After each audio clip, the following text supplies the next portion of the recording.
जैसे 12 चेले निकले थे ना, 12 चेले के बाद 12 प्रेरित बन गए, 12 प्रेरित के बाद 3000, 5000, ऐसे बढ़ते बढ़ते बढ़ते बढ़ते आज पूरे संसार में सबसे ज्यादा तादाद है, गिनती है। क्या कर दिया उन्होंने, हर जगह हल्ला हल्ला। तो ये वे टीम है, ये वे लोग हैं जो अंतिम समय की बेदारी लाने वाले लोग हैं। ये वो टीम है अंतिम समय में एक ऐसी बेदारी को लेकर के आएगी जिसको पूरी दुनिया देखेगी, पूरा संसार देखेगा। तो निश्चय अगर आज ये बातें आप तक पहुंच रही है तो निश्चय परमेश्वर चाहता है कि आप इस बेदारी की टीम में शामिल हो। आपको परमेश्वर इस बेदारी का भाग बनाना चाहता है, आपको परमेश्वर इस विजय यात्रा का भाग बनाना चाहता है, इस बेदारी को लाने का भाग बनाना चाहता है। इसीलिए ये बातें आज आप तक पहुंच रही है। बहुत सारे ऐसे कान हैं जो सुनना चाहते थे, बहुत सारे ऐसे लोग हैं जो शामिल होना चाहते थे, लेकिन प्रेज गॉड की परमेश्वर ने संसार से आपको निकाल करके इस बेदारी के प्रकाशन को समझने के लिए आप तक इन बातों को पहुंचाया। ठीक है, पहला पत्रस की किताब उसका 4वां अध्याय और उसके 7 वचन से आज हम शुरू करेंगे। ठीक, पढ़ेंगे जल्दी से।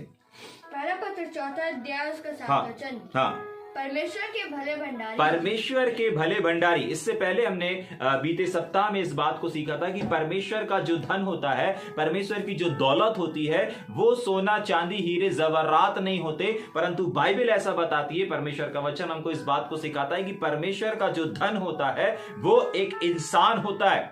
आज परमेश्वर को सोने चांदी की और धन दौलत की, हीरे जवाहरात की और अशर्फियों की, इन तमाम चीजों की आवश्यकता नहीं है। अगर आज आपके परमेश्वर को किसी धन की आवश्यकता है तो वो है एक इंसान, चाहे वो भाई हो चाहे वो बहन हो, इससे हमारे परमेश्वर को कोई फर्क नहीं पड़ता। परमेश्वर को आज जिनकी आवश्यकता है वो सोना चांदी नहीं परंतु मानव जाति है। आज परमेश्वर को लोगों की आवश्यकता है ताकि वो लोगों के द्वारा, जिसको उसने अपना घर कहा है, हम चलते फिरते परमेश्वर के क्या हैं, एक घर है, और परमेश्वर आज हमको चाहता है। तो यहां पर अगर लिखा हुआ है कि परमेश्वर के भले भंडारी, तो यहां परमेश्वर का जो भला भंडार होता है ना, भला भंडार, आज हमारे भंडार हैं, किसी का अनाज का भंडार होता है, किसी का धन दौलत का भंडार होता है, किसी का रुपए पैसे का भंडार होता है, किसी का जमीन जायदाद का भंडार होता है, बहुत सारे भंडार होते हैं। लेकिन यहां जिस भंडार की हम बात कर रहे हैं वो भंडार है परमेश्वर का भंडार। तो परमेश्वर का भंडार, परमेश्वर का भंडार जो होता है वो कैसा होता है, सोने चांदी से भरा हुआ नहीं रहता परंतु लोगों से भरा हुआ रहता है। तो आज हम यहां पर क्या देखने जा रहे हैं, क्या सीखने जा रहे हैं, परमेश्वर के भले भंडारियों को। ठीक, अब जैसे हमारे भंडार में अनाज का भंडार अलग होता है और उसमें कुछ कुछ खासियत होती है, ऐसे जो परमेश्वर के भंडारी लोग रहते हैं ना, उनमें भी कुछ खासियत होती है और उनमें भी कुछ खासियत है। अगर आपको नहीं मालूम कि आप परमेश्वर के भंडार में हैं अथवा नहीं है, ध्यान सुनिएगा, अगर आपको नहीं मालूम कि आप परमेश्वर के भंडार में हैं अथवा नहीं है, तो आज हम इस बात को सीखेंगे और इस बात को जान पाएंगे कि क्या आप परमेश्वर के भले, आप परमेश्वर के भंडारी हैं अथवा नहीं है, आप परमेश्वर के उस खजाने में हैं अथवा नहीं है। क्या देखने जा रहे हैं हम, परमेश्वर का जो भंडार है, क्या लिखा है, वापस पढ़ना टॉपिक को, परमेश्वर के भले भंडारी। भले भंडारी, परमेश्वर के भले भंडारी मतलब परमेश्वर के वे लोग जिनको परमेश्वर क्या कहता है, भले भंडारी के नाम से पुकारता है ना। परमेश्वर कोई किसी खजाने अजाने की बात नहीं कर रहा है परंतु परमेश्वर किसकी बात कर रहा है, हमारी और आपकी बात कर रहा है। ठीक है, शुरू करेंगे क्या। ठीक, इसलिए संयमी होकर के प्रार्थना के लिए, किस चीज के लिए, प्रार्थना के लिए, किस चीज के लिए, प्रार्थना के लिए क्या रहना है, सचेत रहना है, मतलब तैयार रहना है, जागरूक रहना है, संगति के लिए जागरूक रहना है, फेलोशिप के लिए जागरूक रहना है, जहां पर आराधनाएं होती हैं, सभाएं होती हैं, उन तमाम चीजों के लिए क्या करना है, आपको एक्टिव रहना है, सचेत रहना है, तैयार रहना है। बहुत बार लोगों को मालूम रहता है, उसके बाद भी मीटिंगों में, सभाओं में नहीं पहुंच पाते या उस जगह पर नहीं पहुंच पाते। उनको मालूम है कि नहीं, हाँ यहां पर सभा होनी है, यहां पर मीटिंग्स होनी है। सिर्फ भारत में ही नहीं परंतु पूरी दुनिया में इस 40 दिन के महत्व को आने वाले दिनों में हम लोग सीख रहे हैं, जाग रहे हैं और सीखते चले जाएंगे। लेकिन अभी हम इस बात को समझेंगे कि इस प्रार्थना के लिए, अभी आपको मालूम है जब 40 दिन की सभा और 40 दिन की प्रार्थनाएं जब शुरू हो गई, बहुत सारे लोगों को तो इस 40 दिन के महत्व के बारे में मालूम ही नहीं है। और क्यों मालूम नहीं है, क्योंकि यह प्रार्थना से जुड़ा हुआ है। कभी हम सोचते नहीं कि हमारे प्रभु यीशु मसीह ने जो सामर्थ से भरा हुआ था, जो पूरा मनुष्य था और पूरा परमेश्वर का पुत्र था, इस संसार में जब थे तो उनको भी इस संसार में रहने के लिए, उनको भी अपनी बुलाहट, अपने दर्शन, अपनी योजनाओं को, जिस उद्देश्य के लिए यीशु मसीह आए थे, उस उद्देश्य को पूरा करने के लिए पहले प्रार्थना में समय गुजारना पड़ा। और वो प्रार्थना के विषय में सचेत थे।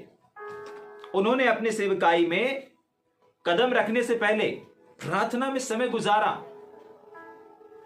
आपको मालूम है, प्रतिदिन जो लोग भोर को उठ करके, जितने लोग सुबह भोर की प्रार्थना में जुड़ते हैं, जितने लोग सुबह मध्यस्थता करते हैं, वे सारे लोग अपने दिनचर्या के लिए सचेत हैं। ठीक उसी प्रकार हमको अपने प्रार्थना के जीवन में भी सचेत रहना है। सिर्फ ऐसा नहीं कि हम भोर की प्रार्थना करके और सुबह की प्रार्थना करके अब हम निष्फिक्र हो गए। नहीं, परमेश्वर का वचन कह रहा है कि देखो, को जागरूक रहना है। देखिए, आप सब जानते हैं 10 कुमारियों के बारे में। कुछ लोग बोलते हैं कि भैया 5 बुद्धिमान थी, और कुछ लोग बोलते हैं भैया 5 मूर्ख थी। एक्चुअली दोनों मूर्ख थी। जाग रहे हैं? दोनों बुद्धिमान थी, और 2 जो भाग बताते हैं ना, 5 बुद्धिमान और 5 मूर्ख स्त्री, एक्चुअली दोनों के दोनों बुद्धिमान थी और दोनों के दोनों मूर्ख भी थी। भैया दोनों बुद्धिमान और दोनों मूर्ख कैसे थी? आपको मालूम है, इसलिए मूर्ख थी और इसलिए बुद्धिमान थी। बुद्धिमान इसलिए मैं कह रहा हूं उन लोगों को, क्योंकि वो परमेश्वर की राह पर चल रहे थे, परमेश्वर से मिलने के लिए चल रहे थे। जाग रहे? Yes. हाँ, वो एक ऐसे द्वार, एक स्वर्ग के द्वार में प्रवेश करने के लिए निकले हुए थे। तो ये अच्छा है। बहुत सारे लोग तो जाते नहीं, कम से कम उनकी गिनती तो है कि वो लोग गए, निकले तो सही। तो इसलिए वे लोग बुद्धिमान थे, उनके पास प्रकाशन था। लेकिन उनमें से मूर्ख मैं क्यों बोल रहा हूं, और दोनों को क्यों बोल रहा हूं? क्योंकि जब सोने की बारी आई तो 5 नहीं सोए थे, 10 के 10 सो गए थे। जाग रहे? इसीलिए मैंने कहा कि बुद्धिमान भी हैं तो मूर्ख भी है। नहीं, बुद्धिमान भी हैं तो 10 की 10, मूर्ख भी हैं तो 10 की 10। भैया नहीं, 5 तो अंदर गई थी। हाँ, 5 अंदर गई थी, लेकिन अंदर जाने से वो बुद्धिमान नहीं हो गई। जाग रहे? हाँ, वहां पर उस बीच में कोई बुद्धिमान था। वहां पर एक था जो कर रहा था, क्या कर रहा था? जाग रहा था, सचेत था। जो यहां पर हम पढ़ रहे हैं कि सब बातों का अंत तुरंत होने वाला है, इसीलिए संयमी होकर प्रार्थना के लिए सचेत रहो। तो वहां पर कोई था, एक ऐसा झुंड था जो सचेत था, एक ऐसा झुंड था जो जागरूक था, एक ऐसा झुंड था जो उत्साह से भरा था। उसको ना थकावट से मतलब थी, ना ही रेस्ट से मतलब था, ना ही वो अपनी आंखों की सुनता था, ना ही वो अपनी पलकों की सुनता था, ना ही वो अपने कंफर्ट शरीर की सुनता था। कंफर्ट शरीर का मतलब है कंफर्ट जोन रहेगा तब चीजें होंगी, तब चीजें आसान होंगी। समझ पा रहे हैं इस बात को? Yes. हाँ, क्या लिखा है वापस? संयमी होकर के प्रार्थना के लिए सचेत रहो। आपको मालूम है वहां पर बुद्धिमान व्यक्ति कौन था? वो व्यक्ति था, वो वाला ग्रुप था जो ग्रुप क्या मचाने लगा था? हुल्लड़ मचाने लगा था। और वो हुल्लड़ को सुन करके ये 5 नहीं परंतु 10 की 10 कुमारियां क्या हुई? जागरूक हो गई। जाग रहे? हाँ, उनको मूर्ख इसलिए बोला जा रहा है कि उनके पास सब कुछ था, लेकिन क्या हो रहा था? सो रहे थे। हाँ, एक के पास तेल खत्म हो गया था, इसका मतलब ये नहीं कि वो बुद्धिमान नहीं थी। बुद्धिमान थी, तभी तो मिलने के लिए निकली थी, तभी तो स्वर्ग के रास्ते पर निकली थी, तभी तो जाने के लिए निकली थी, तभी तो दूल्हा से भेंट करने के लिए निकली थी। लेकिन उनमें से जो श्रेष्ठ कहलाता है, ना वो 5 कहलाती, ना वो 5 कहलाती, लेकिन एक और ग्रुप कहलाता है जो आधी रात को धूम मचा रहा था। जाग रहे? हाँ, और वैसा वाला जागरूकता के लिए यहां पर जो ऐसे जागरूक रहते ना, वे कहलाते हैं, पहली चीज, जो परमेश्वर के भले भंडारियों की श्रेणी में आते हैं। ऐसा नहीं है कि वो 5 लोग गलत थे, नहीं, वो भी प्रार्थना करते थे।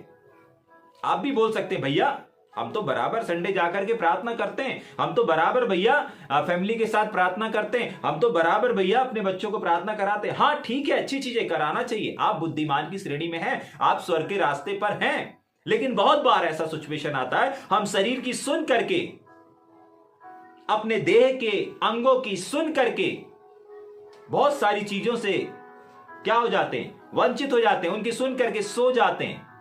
सोने का मतलब ये नहीं कि आंख बंद करने वाला ही सोना होता है, नहीं, वो तो सोना है ही सोना, वो तो सोना सोना कहलाता ही है। लेकिन ध्यान से सुनेंगे और इसको समझने की कोशिश करेंगे कि हम एक्टिव नहीं रह पाते परमेश्वर के कामों के लिए, परमेश्वर के उन तमाम चीजों के लिए। यहां पर लिखा है सचेत संयमी होकर के प्रार्थना के लिए क्या रहो, प्रार्थना के लिए सचेत रहो। और कैसा वाला सचेत, वो 10 कुमारियों वाला सचेत नहीं, लेकिन उस 10 कुमारियों के अलावा जो एक ऐसा ग्रुप था जो सचेत था, उसको कहते हैं सचेत। दुनिया सो रही है, सोने दो, हम जागते रहेंगे, जाग रहे हैं। परमेश्वर इस बात को आपको इसलिए पहुंचा रहा है कि आप 5 बुद्धिमान की तरह ना बने, ना 10 बुद्धिमान की तरह बने, आप एक ऐसे ग्रुप की तरह बने जो सचेत था। उसको कहते हैं सचेत रहना। यीशु मसीह सचेत थे। यीशु मसीह ने भी जो जीवन जिया ना, वो प्रार्थना के विषय को लेकर के बहुत सचेत थे, बहुत गंभीर थे। अगर पतरस और यूहन्ना के जीवन को आप देखेंगे प्रेरितों के काम में जाकर के, तो वहां पर भी हम देखेंगे वो लोग प्रार्थना के समय को एक बहुत महत्व दिया करते थे। इन 40 दिनों में आप अलग अलग जगहों पर, अलग अलग चर्चों में इसी बात को सुनेंगे कि प्रार्थना कितना महत्व रखता है। और ये 40 दिन वाले विशेष करके, इन 40 दिन में 40 दिन में क्या क्या घटा, इन तमाम चीजों को आने वाले दिन में आप सीखेंगे। बाइबल ऐसा बताती, परमेश्वर का वचन ऐसा बताता है कि नाश होने वालों के लिए, जो क्रूस की कथा है ना, नाश होने वालों के लिए मूर्खता है। मतलब बहुत सारे लोग होते हैं, अरे क्या करना, हमारे प्रभु यीशु मसीह ने लहू बहा दिया, हमको आज शिफा मिल गया, चंगाई मिल गई। लेकिन परमेश्वर का कुछ लोग ध्यान नहीं देते। हाँ, कुछ लोग ना मीटिंग रखाएंगे इन 40 दिनों में, बोलते नहीं, अब हमको रोने और उन तमाम चीजों को याद करने की, हाँ, आपको रोने की आवश्यकता नहीं है, लेकिन बाइबल बताती है कि मेरी कथा सुना। जाग रहे? हाँ, प्रभु चाहते हैं कि मेरी कथा सुनाई जाए, कलवरी की कथा सुनाई जाए। और इन 40 दिनों में आप अलग अलग जगहों पर देखेंगे कि प्रार्थनाएं, सभाएं होंगी और यीशु मसीह के कलवरी की कोई ना कोई एक बात, कोई ना कोई एक चीज आपको सिखाया जाएगा, बताया जाएगा। क्यों बताया जा रहा है? क्योंकि वो एक कथा चल रही है। जाग रहे? हाँ, उस गाथा को जानना बहुत जरूरी है। बहुत बार लोग आसानी से बोल देते हैं यीशु मसीह हमारे लिए आया, मारा गया, गाड़ा गया और तीसरे दिन जिंदा हो गया।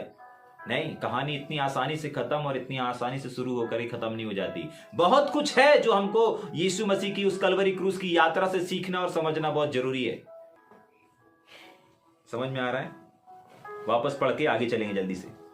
सब बातों का अंत हाँ, तुरंत होने वाला है। हाँ, इसीलिए लिखा हुआ है समय उतना नहीं है जितना समय आप समझ रहे हैं।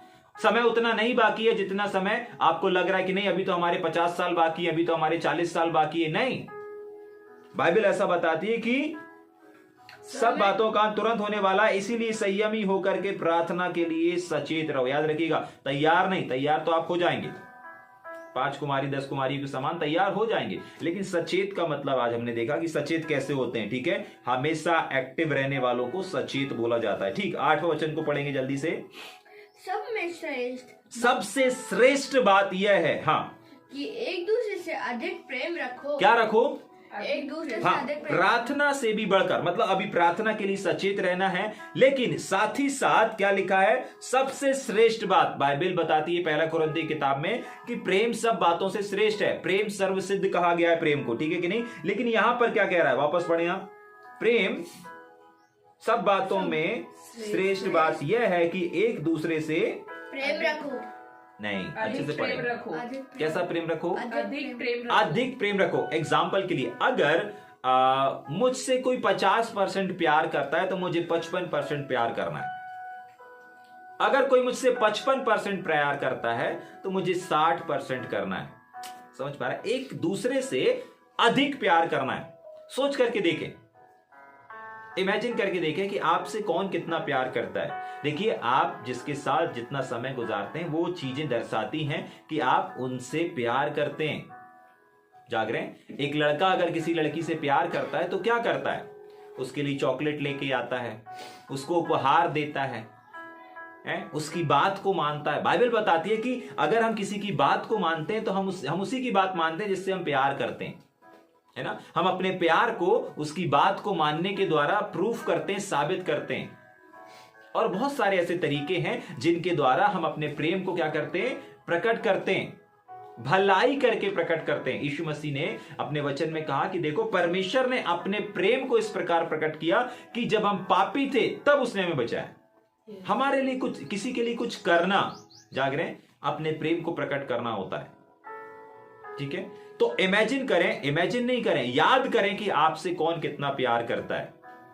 जाग रहे हैं, और जब आपको पता चल जाए कि हाँ, ये भाई मुझे इस हद तक प्यार करता है, ये बहन मुझे इस हद तक प्यार करती है, जाग रहे हैं, जिगी जिगी वाला प्यार नहीं रे बाबा, ठीक है, आत्मिक मंडल की बात कर रहे हैं, ठीक है कि नहीं। हाँ, तो बदले में क्या करना है, बाइबल बताती है उससे अधिक, उससे ज्यादा प्यार करना है। अगर आपको कोई 10 मिनट समय दे रहा है, आपको 15 मिनट समय देना है। जाग रहे, अगर आपको कोई गिफ्ट दे रहा है तो आपको उससे ज्यादा गिफ्ट देना है। देखिए, देने के द्वारा भी हम अपने प्रेम को प्रकट करते हैं। हाँ, सिर्फ बातों को मानना ही प्रेम नहीं है, परंतु देना भी प्रेम कहलाता है। देने में जब हम किसी को कुछ देते हैं तो हम अपने प्रेम को प्रकट करते हैं। जैसे हम किसी की बात को मानते हैं तो ये हम साबित करते हैं कि नहीं, हम इनसे क्या करते हैं, प्रेम करते हैं, तभी हम इसकी बात को मानते हैं। और यीशु मसीह ने तो यूहन्ना रचित समाचार में लिख के भी दे दिया कि अगर तुम मुझसे प्यार करते हो तो मेरी बात को मानोगे। मतलब बात को मानना प्रेम को प्रकट करना है। लेकिन आज यहां प्रेम के बारे में नहीं, अधिक प्रेम के बारे में हम देखेंगे, ठीक है कि नहीं, कि आपको प्रेम तो करना है, आप प्रेम करते हैं तभी तो आप परमेश्वर से जुड़े हुए हैं, तभी तो आप परमेश्वर के वचन को सुन रहे हैं, तभी तो आप बाइबल पढ़ते हैं, क्योंकि आप प्रेम करते हैं, आप प्रेमी परमेश्वर के दीवाने हैं। लेकिन बाइबल यहां पर उससे अधिक कुछ करने को कहती है, और वो अधिक चीज ये है कि आपसे जितने लोग प्यार करते हैं, आपकी मम्मी आपसे जितना प्यार करती हैं, जाग रहे, हाँ, आपका मम्मा जिससे, आपके पापा जितना आपसे प्यार करते हैं, ठीक है कि नहीं, आपके बच्चे जितना आपसे प्यार करते हैं, आपके लीडर्स आपसे जितना प्यार, आपको उनसे अधिक करना है। और जो अधिक के लिए ललायत रहते हैं या लालसित रहते हैं ना, परमेश्वर का वचन हमको बताता है, और क्या बताता है कि वो कौन सी श्रेणी में आ जाते हैं, परमेश्वर के भले भंडारियों की श्रेणी में आ जाते हैं। मतलब परमेश्वर के उस धन में, उस संपत्ति वाले धन में, उस भंडार में, उस खजाने में शामिल हो जाते हैं। पहली चीज परमेश्वर के भले भंडारियों की हमने क्या देखा कि वो क्या करते हैं, सचेत रहते हैं। और सचेत के लिए हमने एक उदाहरण देखा, एक एग्जाम्पल देखा कि वहां पर 10 कुमारियों वाले में। और दूसरी बात हम देख रहे हैं, क्या देख रहे हैं, अधिक प्रेम करने वाले। प्रेम करने वाले परमेश्वर के भंडारी नहीं कहलाएंगे, क्योंकि जो प्रभु को जानता है वो तो वैसे भी गलत काम नहीं करता, गलत चीज नहीं करता, किसी से नफरत नहीं करता। हाँ, हो सकता है कुछ % ऐसे लोग होंगे जो प्रभु में आने के बाद भी क्या करते होंगे, एक दूसरे से नफरत करते होंगे, एक दूसरे से ईर्ष्या जलन करते होंगे। लेकिन अधिकांश लोग जो मसीह को जान जाते हैं वो सबसे प्यार करते हैं। लेकिन प्यार करना काफी नहीं है, प्रेम रखना काफी नहीं है, लेकिन अधिक करना आपको परमेश्वर के भले भंडारियों की श्रेणी में लेके जाता है। अधिक मोहब्बत करना, अधिक प्यार रखना, जाग रहे, अधिक अपने प्रेम को प्रकट करना। बहुत बार होता ना, सभा में अगर मान लीजिए आधा घंटा आराधना का समय है तो हम बराबर आधा घंटा ही देंगे, जाग रहे, नहीं, आपको उससे अधिक देना है, जाग रहे, हाँ, आराधना में अधिक देने की कोशिश करें, प्रार्थना में अधिक करने की कोशिश करें, प्रयास करें। अगर आप 5 मिनट प्रार्थना करते थे तो 10 मिनट करना शुरू करें, 10 मिनट करते थे तो 15 मिनट करना शुरू करें। देखिए, आप जितना जिसके साथ समय गुजारेंगे ना, वो आप अपने समय को दे रहे हैं अपने परमेश्वर को। आज जो 10-15 मिनट प्रार्थना करके उठ जाते हैं, आपको क्या लगता है, क्या वो परमेश्वर के भले भंडारी की लिस्ट में शामिल है? क्या वो परमेश्वर के भले भंडारी कहला रहे होंगे? जाग रहे हैं, आने वाले दिनों में हम इस बात को सीखेंगे। लेकिन अभी हम यहां पर समझेंगे कि एक्चुअली परमेश्वर के भले भंडारी कहते किसको हैं, क्या चीजें हैं जो उनके अंदर देखी जाती हैं। पहली चीज सचेत, दूसरी चीज अधिक करते हैं, जो भी करेंगे अधिक करेंगे, प्यार करेंगे अधिक करेंगे, देंगे अधिक देंगे, जाग रहे हैं, हाँ, समय देंगे, जो कुछ भी देते अधिक करेंगे। क्यों? क्योंकि बाइबल बताती है अधिक। वापस पढ़ना 8 वचन को, सब में श्रेष्ठ बात यह है, सबसे बेस्ट बात ये है, हाँ, एक दूसरे से अधिक प्रेम रखो। हाँ, देखिए, हो सकता है आपसे प्रचार करते ना आता हो सकता है आपसे आराधना करते ना आता होगा, लेकिन आपसे अधिक करते आ सकता है। आप अधिक करके, अधिक दे के, अधिक चीजों में भाग हो करके आप क्या कर सकते हैं? परमेश्वर के भले भंडारियों की लिस्ट में आ सकते हैं। परमेश्वर के भले भंडारियों का मतलब है एक सिलेक्टेड टीम। समझ पा रहे हैं?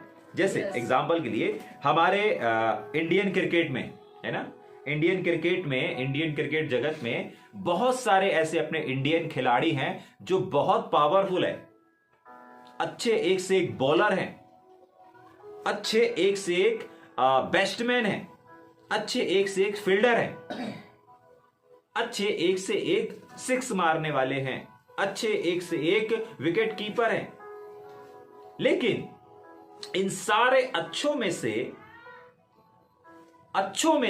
अच्छों को सिलेक्ट करके एक टीम बनाया जाता है, और वो टीम है जो काम करती है पूरे देश को। मान लीजिए हम भारत की बात करें तो हमारे भारत में बहुत सारे एक से एक माहिर खिलाड़ी हैं, लेकिन उन पूरे भारत के खिलाड़ियों में से सर्च करके एक टीम बनाया जाता है और उस टीम को अवसर दिया जाता है, उपयोग किया जाता है सारे जगहों पर। कहीं पर भी मैच हो रहा हो, किसी भी देश में हो रहा हो, किसी भी भारत के कोने में, किसी भी देश के कोने में, जहां पर भी आवश्यकता है वहां पर उनको इस्तेमाल किया जाता है। अब जिन लोगों को सिलेक्ट किया गया, इसका मतलब ये नहीं कि बाकी लोग बेकार हैं, नहीं, वे लोग भी हैं, लेकिन परमेश्वर के लिए, ध्यान सुनिएगा, इंडिया के लिए, भारत के लिए अभी उपयोग में, अभी काम में आने के लिए कुछ टीम के कुछ लोगों को, 12-15 लोगों को बनाया गया, नियुक्त किया गया, और वो जाकर के इस राज्य में, उस राज्य में, इस राज्य में क्रिकेट खेल रहे हैं और क्रिकेट खेल करके जीत करके आ रहे हैं। जाग रहे हैं?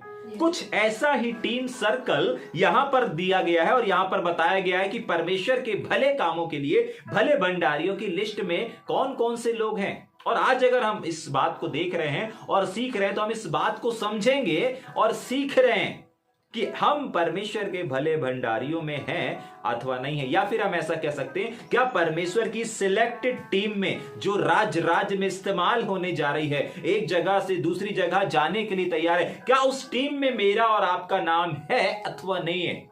अगर आप सचेत हैं प्रार्थना के क्षेत्र में, सोने के क्षेत्र में नहीं, जाग रहे हैं? हाँ, प्रार्थना के क्षेत्र में अगर आप सचेत हैं, जागरूक हैं, और कैसे सचेत रहना है इस चीज को हमने देखा। अगर आप परमेश्वर की टीम में हैं तो आप सचेत हैं, तो आप परमेश्वर की टीम में हैं, बेदारी की टीम में हैं। आप सब जानते हैं ना? हाँ, हम सब जानते हैं अंतिम समय में बेदारी आएगी। क्या आप उस बेदारी वाली टीम में हैं? अगर आप सचेत हैं तो आप उस टीम में हैं। अगर आप सचेत हैं तो आप उसके भाग बन चुके हैं। जाग रहे? सचेत व्यक्ति कभी उदास नहीं होता, सचेत व्यक्ति कभी पीछे नहीं हटता। वो जो पीछे हट जाते हैं वो 5 कुमारी और 5 कुमारी इनकी गिनती में आ जाते हैं। कभी सो जाने वाले होते हैं ना कुछ लोग, कभी रुक जाने वाले होते हैं ना, कहीं सेवा में जाना है, कहीं ये करना है, कहीं वो करना है, लेकिन कुछ चीजें हैं ना जो उनको बांध देती हैं, रोक देती हैं। समझ जाइएगा वो 10 कुमारी वाले नहीं हैं, वो 5 कुमारी वाले हैं, वो 10 कुमारियों की श्रेणी में। और जो कभी नहीं रुकते, समझ जाइएगा वो परमेश्वर के लिए इस्तेमाल होने वाले लोग हैं, जिसको यहां पर बाइबल के शब्दों में लिखा है भंडारी। परमेश्वर के विशेष लोग, परमेश्वर के खास लोग, एक इंडियन क्रिकेट की टीम के समान, जो किसी भी राज्य में, किसी भी देश में, किसी भी टीम से जाकर के युद्ध कर सकते हैं और क्रिकेट मैच जीत के आ सकते हैं। ठीक उसी प्रकार परमेश्वर के भी कुछ लोग जो रहते हैं, जो भले भंडारी रहते हैं, वो किसी भी राज्य में, किसी भी क्षेत्र में, कहीं पर भी जाकर के परमेश्वर के झंडे को गाड़ के आ सकते हैं। यीशु जिंदा है इस बात को बता के आ सकते हैं, यीशु राजा है इस बात को सिखा करके आ सकते हैं। समझ में आ रहा है या ऊपर से जा रहा है? ठीक, आगे चलेंगे क्या जल्दी से? बिना कुड़कुड़ाए एक दूसरे का एक दूसरे का अतिथि सत्कार करो।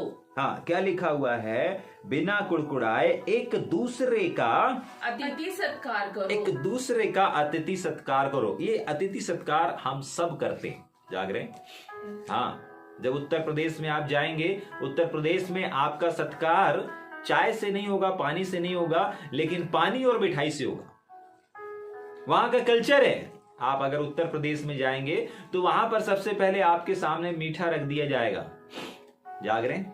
यस। हाँ, और कोई भी वहां पर आता है, सिर्फ आप ही नहीं, कोई भी आता है, किसी घर में आता है तो वहां पर सबसे पहले क्या लाया जाता है? मिठाई लाया जाता है, जाग रहे हैं? ये वहां का कल्चर है, अतिथि सत्कार। अलग अलग जगह पर अगर आप एमपी तरफ देखेंगे तो वहां पर क्या किया जाता है? चाय लेकर, अगर चाय नहीं पिया तो आपने उनका सत्कार नहीं किया, आदर नहीं किया। अरे चाय तक के लिए नहीं पूछा, मैं उसके यहां गया था, मैं उसके यहां गई थी, मुझे चाय तक नहीं पूछा, ऐसा बोलते हैं, जाग रहे हैं? हाँ, क्यों? क्योंकि एमपी में क्या होता है? सत्कार चाय से होता है, जाग रहे? आप वहां नाश्ता दो अथवा ना दो, लेकिन अगर कोई आया है तो आप चाय के लिए पूछ लिए, मतलब आपने उनका सत्कार किया, आपने उनका आदर किया, ठीक। लेकिन यहां कौन से आदर और कौन से सम्मान की बात हो रही है? वापस पढ़ेंगे उस 9 वचन को। हाँ, बिना कुड़कुड़ाए। बिना कुड़कुड़ाए मतलब आप बहुत बार लोग करते भी है ना, तो क्या करते हैं? बहुत बार देखिए, आपको कहीं जाना है और अचानक से कोई गेस्ट आ गया, अचानक से कोई अतिथि आ गया और अब जाते समय आ गया, तो आप समझ जाइए, अरे यार इसको भी अभी आना था, मुझे शॉपिंग करने जाना है ना? अब चाय पिलाओ, अब नाश्ता दो, ठीक है कि नहीं? और अब फिर उनके लिए बोलो कि भाई हमें जाना है, आप जल्दी जाइए, ठीक है कि नहीं? मतलब आप सत्कार तो कर दिए, अच्छे से चाय पिला दिए, नाश्ता करवा दिए, सब कुछ करवा दिए, समय भी दे दिए, लेकिन आप अंदर से क्या कर रहे हैं? अंदर से बुड़बुड़ा रहे हैं, कुड़कुड़ा रहे हैं, अरे जल्दी जाए, जल्दी जाए, अतिथि जल्दी जाओ, अतिथि जल्दी जाओ, अतिथि जल्दी जाओ। समझ पा रहे हैं? यस। हाँ, इसलिए पहला ही वर्ड क्या लिखा हुआ है? बिना कुड़कुड़ाए। बिना कुड़कुड़ाए। बिना कुड़कुड़ाए। लोग करते हैं सत्कार, ऐसा नहीं है। आप कहीं पर भी चले जाएं, चाहे जैसे हमने एमपी का देखा, उत्तर प्रदेश का देखा, आप किसी भी राज्य में चले जाएं, हर जगह पर अतिथियों का सत्कार किया जाता है, जागरे? यस। आप किसी के ऊपर भी विश्वास करें, चाहे यीशु मसीह के ऊपर विश्वास करें, किसी के ऊपर भी, सारे संसार में अगर हम देखेंगे, हर जगह पर अतिथियों का सत्कार किया जाता है। लेकिन समस्या सत्कार में नहीं है, समस्या किसी और चीज में है। क्या लिखा है? बिना कुड़कुड़ाए। मतलब परमेश्वर चाहता है कि अगर मेरे कामों को आप कर रहे हो, अगर मेरे किसी भी काम में आप भाग बने हो, तो उसमें कुड़कुड़ाहट नहीं होनी चाहिए। आपको मालूम है, ये जो कुड़कुड़ाहट है, ये हमारे जीवनों में आशीष को लाने के बजाय श्राप को लेकर के आ जाती है, ब्लेसिंग को लेने के बजाय, उन्नति को लाने के बजाय ये घाटे को लेकर के आ जाती है। पुराने नियम में, गिनती की किताब में अगर आप पढ़ेंगे, वहां पर लोगों ने परमेश्वर के विरोध में कुड़कुड़ाया और बुड़बुड़ाया था, और उनके इस कुड़कुड़ा कर रहे हैं, परमेश्वर का काम कर रहे हैं, जाग रहे हैं? आपको अगर कैन हाबिल याद होगा, कैन ने भी भेंट लाया था और हाबिल ने भी भेंट लाया था। एक व्यक्ति ने हर्ष से लेकर के आया, लेकिन एक व्यक्ति कुड़कुड़ा के लेके आया। ऐसा नहीं लिखा है कि उसने बलिदान नहीं लेकर के आया, भेंट नहीं लेकर के आया, परमेश्वर को कुछ दिया नहीं, ऐसा नहीं लिखा है। उसमें लिखा है, उत्पत्ति किताब में आप पढ़ सकते हैं, दोनों ने भेंट दिया। लेकिन बाइबल बताती है, जब वेदी पर भेंट था तो एक का भेंट लिया जाता है और दूसरे का भेंट नहीं लिया जाता है। कारण क्या है? एक कुड़कुड़ा रहा था और एक हर्षित था कि प्रभु धन्यवाद, प्रभु धन्यवाद, प्रभु धन्यवाद, आपने मुझे दिया, मैं आपको दे रहा हूं। समझ में आ रहा है? हर्षित हृदय से देना, आनंद के साथ देना हमारे जीवन में आशीष को लेकर के आता है, जाग रहे हैं? वैसे ही यहां पर लिखा है कि बिना कुड़कुड़ाए अगर परमेश्वर के आप और हम कामों को करते हैं, कोई भी अतिथि का हम स्वागत करते हैं, सत्कार करते हैं, लेकिन सवाल है बिना कुड़कुड़ाए। बहुत सारे ऐसे हैं जो कुड़कुड़ा के करते हैं, लेकिन कुड़कुड़ा के किया हुआ काम का प्रतिफल नहीं है। आपने कुड़कुड़ाते हुए, बुड़बुड़ाते हुए, बेमन से अगर कोई परमेश्वर का काम कर भी दिया ना, प्रतिफल नहीं है। प्रतिफल बिना कुड़कुड़ाए में है। आपको मालूम है, पुराने नियम में कुड़कुड़ाने की वजह से ही जो इजरायलियों से परमेश्वर ने जिनको आजाद किया था, जिनके लिए अच्छी योजना बनाई थी, वो अच्छी योजना बुरी योजना में बदल गई। जाग रहे हैं? यस। है क्या हमारे बीच में ऐसे लोग परमेश्वर के काम को कर रहे हैं? हाँ भैया, हम कर तो रहे थे, लेकिन बुड़बुड़ा के कर रहे थे, और इसी वजह से हमारे काम असफल हो रहे थे। परमेश्वर की भलाई की जगह हम परमेश्वर के घाटे को देख पा रहे हैं, फायदे की जगह हम घाटे को देख पा रहे हैं, भलाई की जगह बुराई को देख पा रहे हैं। उसका कारण और कुछ नहीं है, परमेश्वर की आशीषें नहीं है। उसका सिर्फ एक रीजन है कि आप कर रहे हैं, सेवा कर रहे हैं, काम कर रहे हैं, सब कुछ कर रहे हैं, लेकिन कुड़कुड़ा करके, बुड़बुड़ा करके। जाग रहे? समझ में आ रहा है? ठीक। परमेश्वर क्या चाहता है? परमेश्वर के भले भंडारी कौन कहलाते हैं? परमेश्वर के भले भंडारियों की, परमेश्वर की या टीम में वे तीसरा जो गुण है, और वो है जो बिना कुड़कुड़ाए काम करते हैं। आप एक छोटा सा भी काम का क्यों ना कर रहे होंगे, चाहे कैमरे का काम कर रहे होंगे, चाहे सोशल मीडिया का काम कर रहे होंगे, चाहे चर्च में झाड़ू लगाने का काम कर रहे होंगे, चाहे माइक मैनेजमेंट का काम कर रहे होंगे, चाहे पनुवाई का काम कर रहे होंगे, कोई भी काम क्यों ना कर रहे होंगे, अगर आप बिना कुड़कुड़ाए कर रहे हैं, आप परमेश्वर की उस टीम में है जो टीम पूरी दुनिया में जाकर के यीशु जिंदा है बता पाएगी। समझ पा रहे हैं? और अगर आप कर रहे हैं लेकिन कुड़कुड़ा करके कर रहे हैं, तो कैन हाबिल का जीवन आपको कुछ सिखाता है। मूसा 22 लाख लोगों से ज्यादा लोगों को लेके निकला था, उन लोगों का जीवन आपको कुछ बताता है। मूसा ने आशीष के लिए निकाल के लेके जा रहा था, परमेश्वर मूसा के द्वारा उनको छुड़ाया, इसलिए छुड़ा करके लेके जा रहा था कि इनको वाचा का देश दे, लेकिन बुड़बुड़ाने और कुड़कुड़ाने की वजह से उनकी वही आशीष किस में बदल गई? उनकी मौत में बदल गई। वहां गुलामी में तो थे, जीवित तो थे। जाग रहे?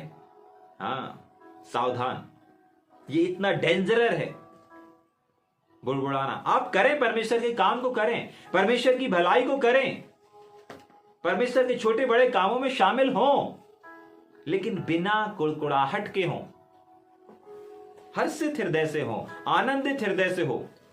बाइबल बताती ना, जो कुछ करते हो तन मन से करो। पहुनाई भी कर रहे हो, कोई अतिथि आया है, उसका स्वागत, एक चाय भी दे रहे हो, बिस्किट भी दे रहे हो, अरे आनंद से करो। आपको नहीं मालूम किसके रूप में परमेश्वर आ गए। पुराने नियम को अगर देखेंगे तो स्वर्गदूत भी आ गए थे। हाँ, स्वर्गदूत भी आ गए थे गेस्ट बन करके। और बाइबल लिख के भी देती है कि अतिथि सत्कार करो, क्योंकि ऐसे में अनजाने में बहुत सारे लोगों ने क्या किया? स्वर्गदूतों का आदर किया। मतलब स्वर्गदूत भेष बदल करके आ गए। हाँ, ऐसा बाइबल बताती है हमको, इसीलिए अतिथि शब्द लिखा हुआ है। बहुत बार अपन क्या करते हैं, लेकिन अपने जो परिचित के रहेंगे उनसे करते हैं नहीं। अगर आपके यहां कोई आया है, आपको आदर सम्मान करना है। समझ पा रहे हैं? अपने कल्चर के अनुसार करना है। आपका शहर, आपके स्टेट का, आपके देश का जो भी कल्चर है, आपको अपने कल्चर के आधार पर वहां पे उसका व्यक्ति का आदर करना है, सम्मान करना है। जाग रहे हैं? और अगर आप ऐसा करने वाले व्यक्ति हैं, वो भी बिना कुड़कुड़ाहट के, तो आप परमेश्वर की उस टीम में शामिल हैं जो टीम यीशु जिंदा है और परमेश्वर की सामर्थ्य और परमेश्वर के लिए अद्भुत रीति से इस्तेमाल होने जा रही है। उस टीम में, जिस टीम को यहां पर बाइबल बताती है, बाइबल के शब्दों में, परमेश्वर के भले भंडारी। और ये भले भंडारी भले लोगों में से सिलेक्ट करता है परमेश्वर। ठीक, आगे चलेंगे क्या जल्दी से? रोमियो 12 का 13 पढ़ देंगे। पवित्र लोगों को जो कुछ आवश्यक हो, हाँ, उसमें उनकी सहायता करो। देखिए, यहाँ बाइबल बताती है कि सत्कार करना है, और सत्कार के साथ साथ एक वचन और है जो हमने अंडरलाइन किया था, और वो वचन क्या है? वापस पढ़ना। पवित्र लोगों को, पवित्र लोगों को। पवित्र लोग मतलब परमेश्वर के कुछ लोग, परमेश्वर के वे लोग जो परमेश्वर के कामों को कर रहे हैं, परमेश्वर के वे लोग जो परमेश्वर के संदेशों को फैला रहे हैं, परमेश्वर के वे लोग जो परमेश्वर के भेदों और प्रकाशनों को बांटते हैं, परमेश्वर के वे लोग जो परमेश्वर के संदेश को एक जगह से दूसरी जगह पर लेकर के जाते हैं। बाइबल बताती है कि उनके प्रति हमारी कुछ जिम्मेदारी है। जाग रहे हैं? उन लोगों के प्रति हमारी कुछ जिम्मेदारी है, और वो क्या जिम्मेदारी है उसको पढ़ेंगे वापस। पवित्र लोगों को जो कुछ आवश्यक हो, जो कुछ आवश्यक हो, आपको देखना है, आपको खोजना है। वो परमेश्वर के जन आपसे नहीं बोलेंगे कि मुझे इस चीज की आवश्यकता है, उस चीज की आवश्यकता है। जाग रहे हैं? हाँ, लेकिन आपको खोजना है, आपको सेंस करना है, आपको ढूंढना है कि क्या समस्या है आखिर। जाग रहे हैं? क्या चीज है किस चीज की आवश्यकता है, क्या चीज की आवश्यकता हो सकती है, क्या रुकावटें हो सकती हैं। अगर एक सेवक सेवा में नहीं जा रहा है तो क्या रुकावट हो सकती है कि ये सेवा में नहीं जा रहे हैं, क्या रुकावट है ऐसा नहीं कर रहे हैं, क्या रुकावट है जाग रहे हैं। इनके जीवन में किस चीज की, क्या लिखा है वापस पढ़ेंगे, क्या चीज की आवश्यकता है, वापस पढ़ना। जो कुछ आवश्यक हो, जो कुछ उनको आवश्यक हो, आपको देखना है। वो कभी आपसे नहीं बताएंगे कि मुझे इस चीज की आवश्यकता है, मुझे उस चीज की आवश्यकता है, लेकिन आपकी जिम्मेदारी है, हमारी जिम्मेदारी है कि हम ऐसे लोगों को देखें, ढूंढें, वाच करें, देखें कि उनके जीवन में, उनके परिवार में किन चीजों की आवश्यकता है, उनके पास क्या नहीं है, उनके पास क्या है। हमें इन बातों को देखना है। और उसके बाद क्या लिखा है, उससे उनकी सहायता करो। और जिस चीज की कमी है, घटी है, उसकी क्या करना है, सहायता करना है। जाग रहे हैं, आप किसी भी रूप में उनकी सहायता कर सकते हैं। याद रखिएगा, वो कभी भी आपको नहीं बोलेंगे कि ऐसा से ऐसा है, मुझे ये कमी, मुझे वो कमी है, मुझे वो घटी, मुझे वो नहीं। क्यों नहीं बोलेंगे? क्योंकि वो एक ही के पास हाथ फैलाते हैं और वो है उनका जिंदा परमेश्वर। जाग रहे हैं। लेकिन बाइबल बताती है कि आपको और हमको सत्कार करना है, लेकिन कैसे करना है, किन का करना है, यह भी बताती है कि हाँ, हमको बहुत सारे लोगों का करना है, लेकिन साथ ही साथ हमको परमेश्वर के लोगों के साथ भी भलाई करना है। और विशेष करके वे जो परमेश्वर के वचन को सुनाने के लिए प्रयास करते हैं, कोशिश करते हैं, फैला रहे हैं, उनके जीवन को हमको देखना है। जाग रहे हैं, उनकी आवश्यकताओं को भी पूरा करना किसका कर्तव्य है, यहां पर बाइबल बताती है। एक और बार पढ़ के फिर आगे चलेंगे जल्दी से। पवित्र लोगों को हाँ, जो कुछ आवश्यक हो उसमें उनकी सहायता करो। और उस चीज में उनकी क्या करना है, सहायता करना है। तो हमने देख लिया कि पवित्र लोग कौन होते हैं, जो परमेश्वर के राज्य को फैला रहे हैं। ठीक, अगला वचन पढ़ेंगे हम जल्दी से, 10 वचन।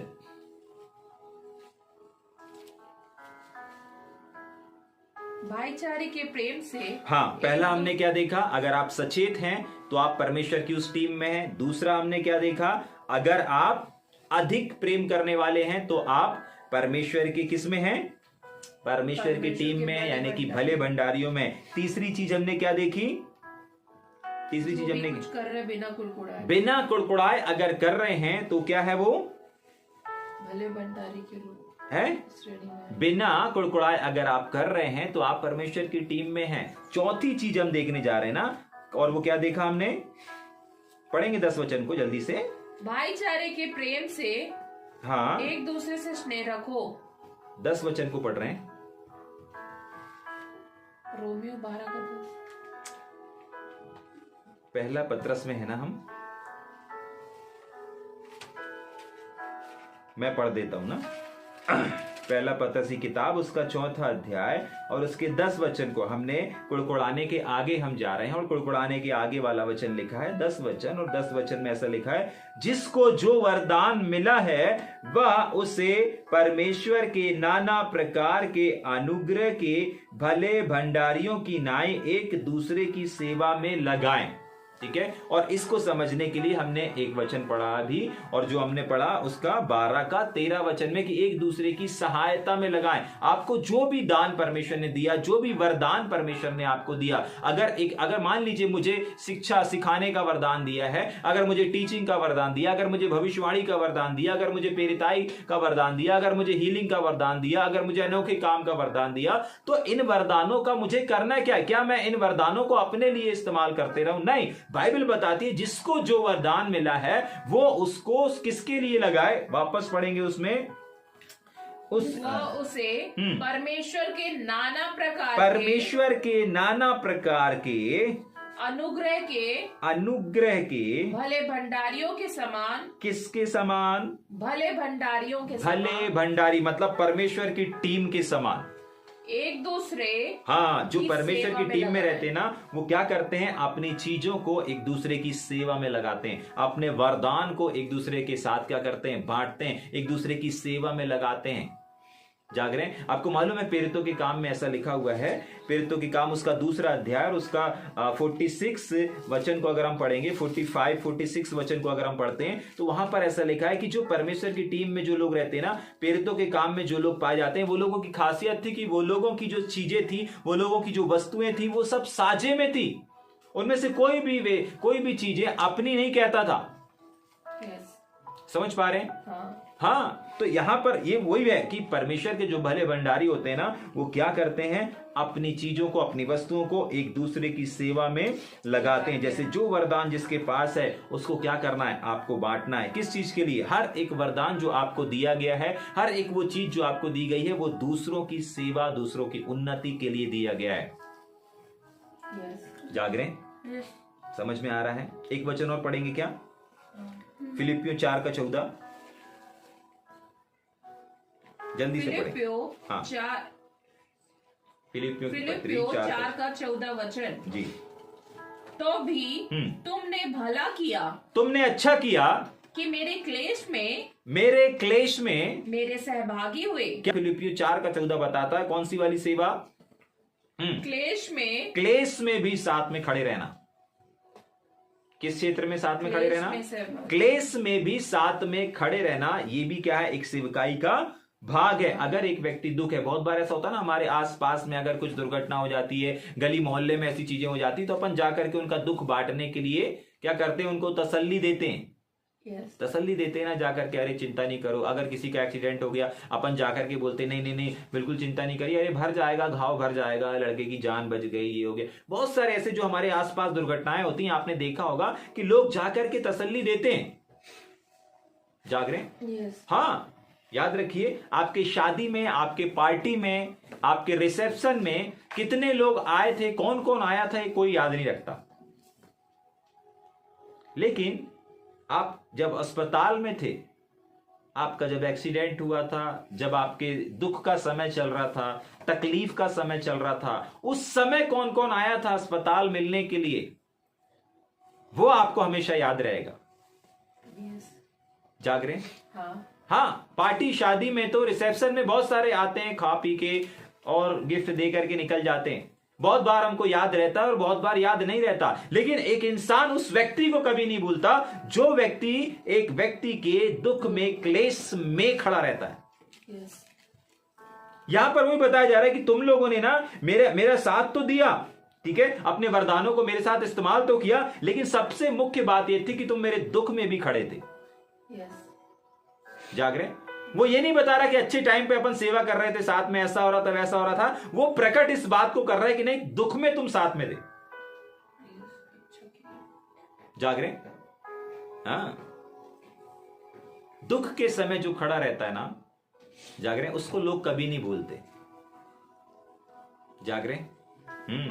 और जो दुख के समय भी अपने लोगों के साथ में, परमेश्वर के लोगों के साथ में खड़ा रहता है, बाइबल बताती है वो मेरी टीम में है। वो परमेश्वर के भले भंडारियों की टीम में है। ये वही टीम है जो सारी दुनिया में जाकर के एक बेदारी को लेकर के आने जा रही है। ठीक है कि नहीं? ठीक, जल्दी से आगे पढ़ेंगे। 11वां वचन लास्ट है, 11 वचन पढ़ के अपन खत्म करेंगे। यदि कोई बोले तो ऐसा बोले मानो परमेश्वर का वचन है। क्या करता हो? परमेश्वर का वचन है। क्या करता हो? परमेश्वर का वचन। हाँ, यदि कोई बोले तो ऐसा बोले कि परमेश्वर, मानो परमेश्वर का वचन बोलता हो। अब जल्दी से मेरे साथ निकालेंगे 1 कुरिन्थियों 4:2, 1 कुरिन्थियों 10:31 वचन। जल्दी से निकाल करके पढ़ेंगे। बाइबल बताती है कि हमारी बोली हमारे भेद को खोलती है। देखिए, बहुत बार आपको अपने आप कैसे हैं, आपका स्वभाव कैसा है, आपका नेचर कैसा है, इसका आपको सर्टिफिकेट देने की जरूरत नहीं पड़ेगी। आप जो अपने मुख से बोलेंगे ना, आपका नेचर, आपका स्वभाव, आपका एटीट्यूड ऑलरेडी सारी चीजों का बयान कर देगा। समझ में आ रहा है? हाँ, अगर पतरस 3 बार इनकार किया ना, उसने इस कदर इनकार किया कि वहां पर जो इनकार को सुन रहे थे, वो सुनने के बाद बोलते नहीं नहीं नहीं पतरस, तू झूठ बोल रहा है, लेकिन तेरा झूठ भी, तू इनकार कर रहा है, लेकिन तेरा इनकार भी इस कदर है कि हम विश्वास नहीं कर पा रहे। और बार बार उसको बोल रहे थे, नहीं तू भी उसके साथ में था, और एक ने तो बोल दिया, नहीं नहीं तेरी बोली तेरे भेद को खोलती है। जाग रहे? तभी के लिए एक परमेश्वर का जो जन होता है, वो अधिकांश अगर बात करेगा, परमेश्वर के वचन से बात करेगा। अगर उससे कोई काउंसलिंग लेने के लिए आया, अगर उनसे कोई लीडरशिप को मांग रहा है या कोई लीड चाहता है, तो वो जो भी लीड करेगा, जो भी गाइड करेगा, वो परमेश्वर के वचन से करेगा। अगर किसी से काउंसलिंग भी हो रहा है, तो वो किसी वचन को मद्देनजर रखते हुए ही एक व्यक्ति को दूसरा व्यक्ति काउंसलिंग करेगा। जो परमेश्वर के भंडारियों की श्रेणी में आते हैं वे लोग जो करेंगे वचन से करेंगे। क्यों? क्योंकि क्या लिखा हुआ है, वापस पढ़ेंगे, यदि कोई बोले तो ऐसा बोले कि परमेश्वर का वचन बोलता हो। जागरे? तो परमेश्वर के भले भंडारी वो होते हैं जो अगर अपने मुंह को भी खोल रहे हैं तो परमेश्वर का वचन निकल रहा है। अब हर बार परमेश्वर का वचन तो नहीं निकल सकता, लेकिन जहां जहां पर आवश्यकता पड़ती वहां पर वो परमेश्वर के वचन से बात करेंगे। मान लीजिए किसी ने पूछा भैया आराधना कैसे करना है, तो वचन खोल के बताएंगे ऐसे आराधना करना है। भैया हाथों को उठा के अपन प्रार्थना कर सकते हैं क्या, तो हाथों के महत्व को भी अगर वो बताएंगे तो परमेश्वर के वचन से बताएंगे। भैया घुटने टेक के प्रार्थना करना ऐसे क्या होता है, वो जो भी बताएंगे घुटने टेकने वाला वचन निकाल करके बताएंगे। मतलब उनके हर एक शब्दों में, हर एक आंसरों में, अगर आपके पास कोई सवाल है तो उसके जवाब में वो आंसर देंगे, लेकिन उस आंसर में भी परमेश्वर का वचन होगा। भैया ताली बजाना चाहिए नहीं बजाना चाहिए? जागरे? ताली बजाना चाहिए। वो अगर ताली बजाने के बारे में भी आंसर देंगे तो वचन से देंगे। मतलब कहने का मतलब यह है कि परमेश्वर के भंडारियों की लिस्ट में जो लोग आते हैं वे लोग अगर बोलेंगे तो परमेश्वर का वचन ही बोलेंगे। उनकी बोली उनके भेदों को, रहस्यों को खोल देती है। जागरे? अगर बिना वचन के एक बात कर रहा है तो कोई क्या बोलेगा, कोई ध्यान नहीं देगा। लेकिन अगर एक व्यक्ति आपके हर सवाल का जवाब वचन से दे रहा है तो सामने वाला सोचने पे मजबूर हो जाएगा, नहीं यार पक्का परमेश्वर के वचन का अध्ययन किया हुआ है। जागरे? समझ में आ रहा है? हाँ, नहीं परमेश्वर के वचन का जानकार है, ये भाई जानकार है, ये बहन जानकार है। समझ पा रहे हैं इस बात को? यदि पढ़ेंगे, निकाले क्या अपन ने 2 वचन? पहला कोरिन्थियों 4:2। हाँ। फिर यहाँ भंडारी में यह बात देखी जाती है, भंडारियों में यह बात देखी जाती है कि वह विश्वास योग्य हो। विश्वास योग्य हो। इसका मतलब पता है क्या है विश्वास योग्य का, कि जो बातें आज हम इन बातों को सीख रहे हैं तो ये चीजें उनके अंदर होनी चाहिए और देखी जाती है।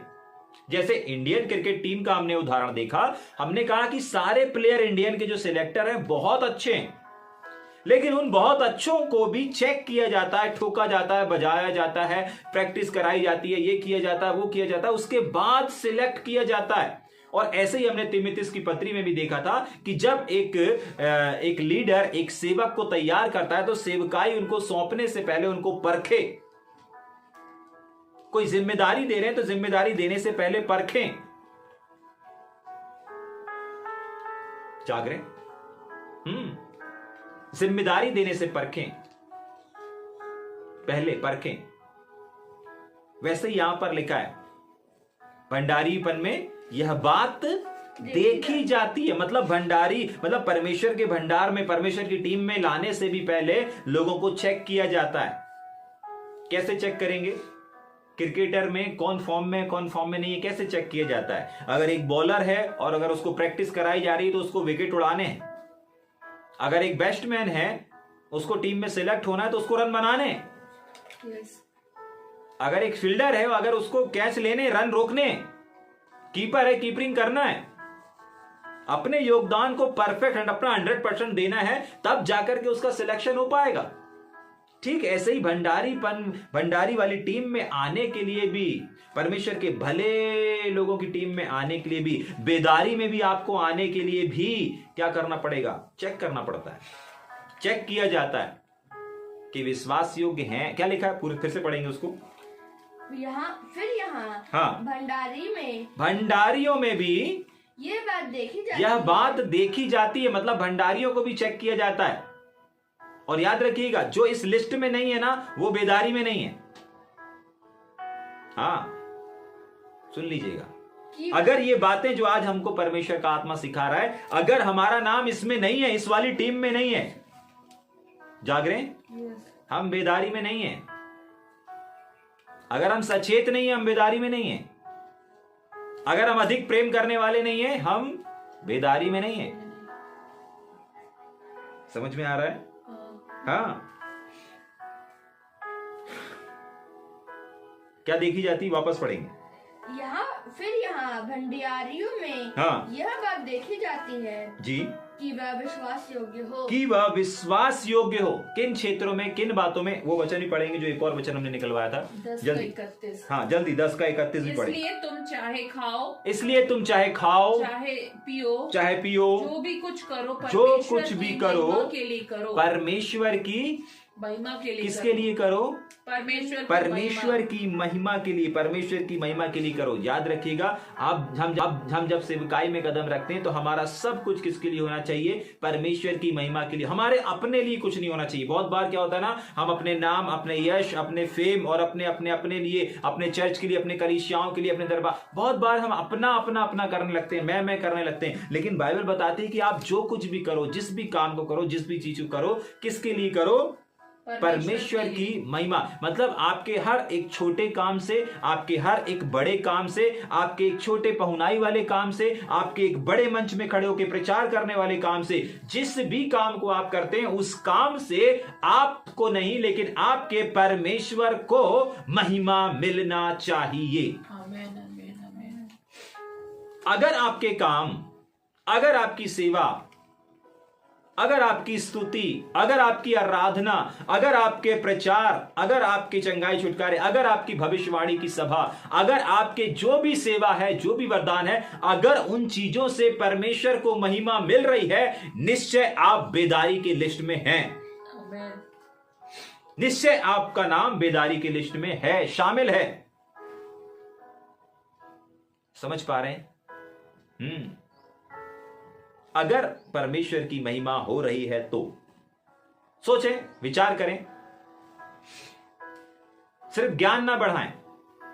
सिर्फ बाइबल अध्ययन में आपको सिर्फ ज्ञान नहीं मिल रहा कि ज्ञान बढ़ा लीजिए, नहीं। परमेश्वर का वचन कहता है, ध्यान से सुनिएगा, अगर प्रतिदिन ये आवाज आप तक पहुंच रही है, अगर आप प्रतिदिन परमेश्वर के वचन को ध्यान कर रहे हैं, मनन कर रहे हैं, तो परमेश्वर आपसे कुछ अपेक्षा कर रहा है। देखिए, अगर परमेश्वर किसी को कुछ देता है तो उससे हिसाब भी लेता है। अगर परमेश्वर आपको अभी कुछ दे रहा है, अगर वो एक लिस्ट को दे रहा है कि नहीं देखो, मेरी टीम में जो बेदारी जिसकी सवारा मैं करने जा रहा हूं, उस टीम में होने के लिए कुछ करना पड़ेगा, उस टीम में शामिल होने के लिए कुछ चीजों, कुछ खासियत, कुछ विशेष होना चाहिए। और अगर ये चीज आपके कानों तक प्रभु पहुंचा रहा है तो इसका हिसाब भी लेगा। जाग रहे हैं? यस। अगर आपके काम से, अगर आपकी आराधना से, अगर आपकी स्तुति से, अगर आपके जीवन से परमेश्वर को महिमा मिल रही है तो निश्चय जानिए कि आप एक बेदारी की टीम में शामिल हैं। एक आखिरी वचन पढ़ के खत्म करेंगे क्या? इफिसियों 6 उसका 10। इफिसियों 6 उसका 10 वचन। हाँ। इसलिए प्रभु में और उसकी शक्ति के, प्रभु में और उसकी पावर में, प्रभु में और उसकी शक्ति में, शक्ति के प्रभाव में बलवंत बनो। क्या हो जाओ? बलवंत। किस चीज में बलवंत होना है? किस चीज में बलवंत होना है? परमेश्वर उसकी शक्ति। नंबर 1, प्रार्थना में सचेत रहना। जो भी बातें हमको अभी परमेश्वर ने सिखाया, सचेत रहना सिखाया, प्रेम करना सिखाया, अधिक प्रेम करना सिखाया, ठीक है, अतिथि सत्कार करना सिखाया, और क्या सिखाया हमको? बिना कुड़कुड़ाए कामों को करना सिखाया। और क्या सिखाया परमेश्वर को? हमें दूसरों के लिए इस्तेमाल करना सिखाया। और क्या सिखाया हमें पवित्र लोगों की सहायता हमको देखना, उनके, ये तमाम चीजों को, जितनी चीजें अभी तक हमने सीखी ना, इन सारे चीजों को क्या कर लेना लिखा हुआ है वहां पर। आखिरी वचन पढ़ेंगे, परमेश्वर, इसलिए प्रभु में, हाँ, और उसकी शक्ति। ये जितनी भी चीजें हैं ना, ये शक्तियों को दर्शाती हैं। आपका सचेत रहना आपकी ताकत, आपकी शक्ति को दर्शाता है। ये वो आत्मिक चीजें हैं जो आपको नजर नहीं आएंगी। बाइबल बताती है कि हमारा युद्ध आत्मिक है। शरीर से है क्या? शारीरिक लोगों से है क्या? नहीं। शरीर के अंगों से है क्या? नहीं। आत्मिक है हमारा युद्ध। हम आत्मिक युद्ध में, तो आत्मिक युद्ध के लिए आपको आत्मिक हथियार की आवश्यकता पड़ेगी। और हर बार बाइबल उठा करके परमेश्वर का वचन नहीं बता दीजिएगा, क्योंकि इसमें बहुत सारे वचन हैं। जाग रहे? हाँ, हमारे पास ये आत्मा की तलवार है, लेकिन बाइबल हमको बताती कि आज हमने कुछ शक्तियों को देखा। यहां पर जो लिखा हुआ है ना, इसीलिए परमेश्वर की, हाँ, उस शक्ति, कौन सी शक्ति? प्रार्थना में सचेत रहने की शक्ति। इसको क्या करना है? हाँ, शक्ति के प्रभाव में हाँ, बलवंत बनो। बलवंत हो जाओ। अगर आज आप प्रार्थना तक सीमित थे तो आज के बाद आप प्रार्थना में सचेत हो जाओ। अगर आप आज तक लोगों से प्यार करते थे, अपने लोगों से प्यार करते थे, या जैसा वो कर रहा है वैसा वाला प्यार करते थे, तो दूसरी चीज आज आपको बलवंत बनना है और उठ खड़े होना है एक दूसरे से अधिक प्यार करने वाले। एक और चीज है मालूम है, प्यार जो अधिक प्यार करते हैं ना, एक और पावरफुल चीज होती है, उसको और पढ़ के फिर अपन प्रार्थना करेंगे। प्यार वाला वचन पढ़ेंगे, 8 वचन, जल्दी से। जाग रहे हैं अपन?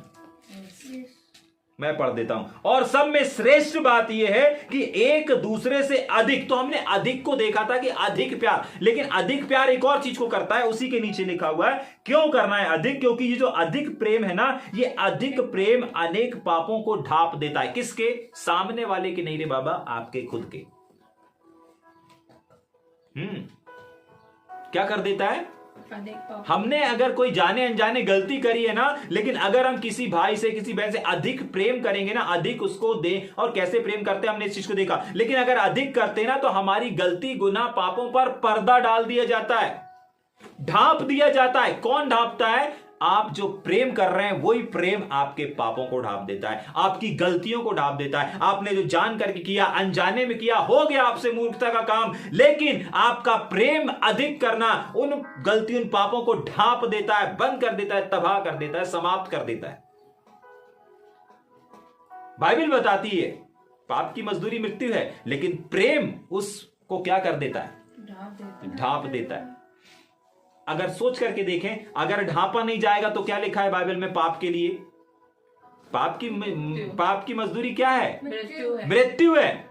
उससे बचने के लिए क्या करना पड़ेगा? पाप ही को खत्म कर दो ना। कैसे खत्म करेंगे? चाकू छुरी लेके खत्म करेंगे? नहीं, अधिक प्यार करके हम उस पाप को मिटा सकते हैं। समझ में आ रहा है या ऊपर से जा रहा है? कृपया करके इसको अपना प्रकाशन बना लें। अगर आपसे कोई जाने अनजाने गलती हो गया है, लोगों से अधिक प्यार करना शुरू कर दें। आपका अधिक प्यार करना आपकी जाने अनजानी वाली गलती को ढांपना शुरू कर देगा। उसकी सजा मृत्यु हो ही नहीं सकती फिर। हां, अगर नहीं ढांपे जाएंगे दिखता रहेगा, नहीं ढांकेंगे तो दिखता रहेगा। लेकिन ढांपने का मतलब है, अगर मान लीजिए मेरे सामने अभी मेरी बाइबल रखा हुआ है और अगर इस बाइबल के ऊपर मैंने एक कपड़ा डाल दिया, कपड़ा से ढांक दिया, तो मेरी बाइबल मुझे नजर नहीं आएगी। लेकिन जैसे ही वो कपड़ा अलग हो जाएगा तो नजर आएगी। ठीक उसी प्रकार अगर आज आपको कोई अपनी गलती नजर आ रही है, अगर आज आपको कोई अपने जीवन में कोई पाप नजर आ रहा है, कोई गुनाह नजर आ रहा है, तो आज ही से पश्चाताप मत करते रहिएगा, माफी मत मांगते रहिएगा। आपके आसपास जितने लोग हैं, जो लोग हैं, उनके साथ अधिक प्रेम करना शुरू करें। आपका अधिक प्रेम करना आपके उन गलतियों के ऊपर पर्दा डाल देगा, उन पापों के ऊपर पर्दा डालेगा। और एक दो नहीं, क्या लिखा हुआ है आखिरी लाइन में? लिखा हुआ है अनेक। मतलब एक हो या अनेक हो, कोई फर्क नहीं पड़ता। मेरे परमेश्वर को कोई फर्क नहीं पड़ता। एक पाप नहीं, 2 पाप नहीं, 3 पाप नहीं, अनेक पाप भी किए होंगे ना, तो अनेक पापों के ऊपर भी पर्दा डाल दिया जाता है, सिर्फ और सिर्फ अधिक प्रेम करने के द्वारा। जाग रहे हैं? तो आज हमको इन ताकत को धारण कर लेना है, इसमें बलवंत बन जाना है। पहला हमने देखा प्रार्थना में सचेत रह करके हम बलवंत हो सकते हैं। दूसरा हमने क्या देखा? कोई बताएगा? हाँ, पहला हमने क्या देखा? प्रार्थना में सचेत रह करके हम क्या हो सकते हैं? बलवंत हो सकते हैं। दूसरा हम कैसे हो सकते हैं बलवंत? अधिक प्रेम करके हो सकते हैं। और तीसरा हमने क्या देखा? हमारे अनेक पापों को ढांपने में भी ये चीज क्या है? बहुत उपयोगी है। और चौथा हमने क्या देखा? बिना कुड़कुड़ाए हमको क्या करना है? कार्य करना है, सेवा करना है। समझ में आ रहा है? उसके बाद हमने क्या देखा? हमको पवित्र लोगों की क्या करना है? सहायता करना है, उनको देखना है। वो नहीं आपसे बोलेंगे हमें इन चीजों की आवश्यकता है, इसकी आवश्यकता है, लेकिन हमको इस काम में बलवंत बन जाना है, जागरूक हो जाना है। ठीक, उसके आगे क्या देखा हमने? जो भी करना है प्रभु के वचन से काउंसलिंग करना। हाँ, जाग रहे हैं? ये सब कौन सी लिस्ट में आते हैं? परमेश्वर के टीम में शामिल, बेदारी वाली टीम। ठीक है, बेदारी लाने वाली टीम। हम इसको ऐसा बोल सकते हैं कि बेदारी लाने वाली टीम कौन? तो उसका आंसर है 7 वचन से 11 वचन तक। जाग रहे हैं। आज जितनी भी बातों को हमने देखा ना, ये वो भले भंडारी हैं जो बेदारी को लेकर के आएंगे। ये वो भले भंडारी हैं जो पूरी दुनिया में हाहाकार मचाएंगे। किसका?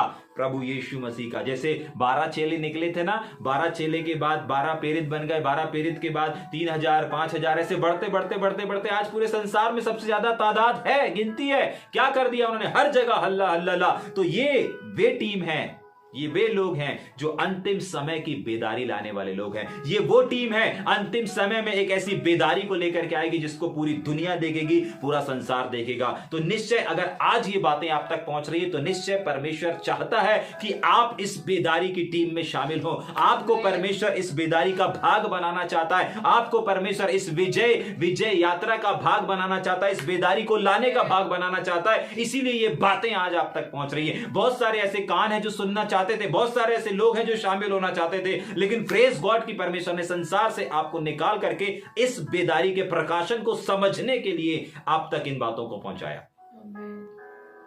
और अगर आज थोड़ा सा भी आप समझ पाए हैं और अगर कहीं पर भी आपको लगता है कि नहीं ये चीज मेरे अंदर नहीं है और ये मुझे बेदारी की टीम से अलग कर रही है, तो इसी समय हम अपनी आंखों को बंद करेंगे, हम प्रार्थना करेंगे। रीबा खाठलदारा हंसे क्या दी यल बाला मौजली हंदलमान दिलिब्रे ले बाबा बाबा रगदना मजोब रागा दी।